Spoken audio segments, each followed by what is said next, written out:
साहब लाई रहमा फरमाते हैं ना कि रहमत दा दरिया इलाही हर दम वगदा तेरा, जे एक कतरा बख्शे मैनू ते कम बन जाता मेरा। वाकई हज़रत साहब एक कतरा मिलना तो कम बन जाना।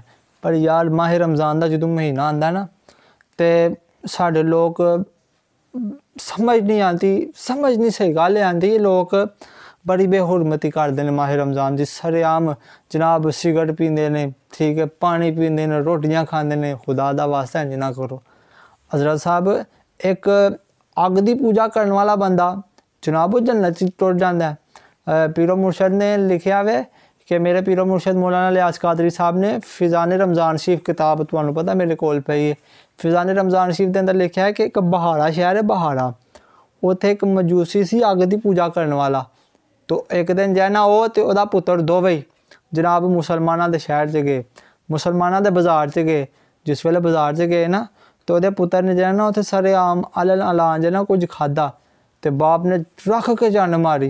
ने कहा तेनू नहीं पता तू मुसलमाना के बाजार दे विच आ गया तो सरेआम खाना पे उन्होंने रोज़े ने, तेनू नहीं पता उन्होंने रोज़े ने।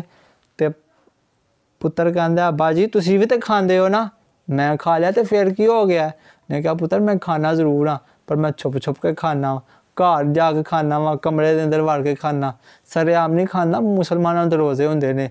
हज़रत देखो वो मजूसी अग की पूजा करने वाला है तो जनाब वो इन्ना एहतराम करता है।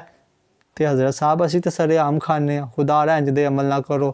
तो जदों लिखा है कि जदों कुछ देर बाद फौत हो जाता ना तो कोई बंदा उन्होंने ख्वाब च वेंदा है तो कहता है कि तू जन्नत च की करना पे। कहता गल है वे कि मरन तो पहला जो ना अल्लाह करीम जल्ला शाह ने मेरे ते करम किया है। की करम किया है कि मैं माह रमज़ान की तज़ीम की, माह रमज़ान का एहतराम किया। मेरा पुत्र खांदा पिया, मैं उन्होंने बात किया, मारिया, मैं बुरा भला डांटिया है। अल्लाह ताला नू मेरी वो अदा पसंद आई।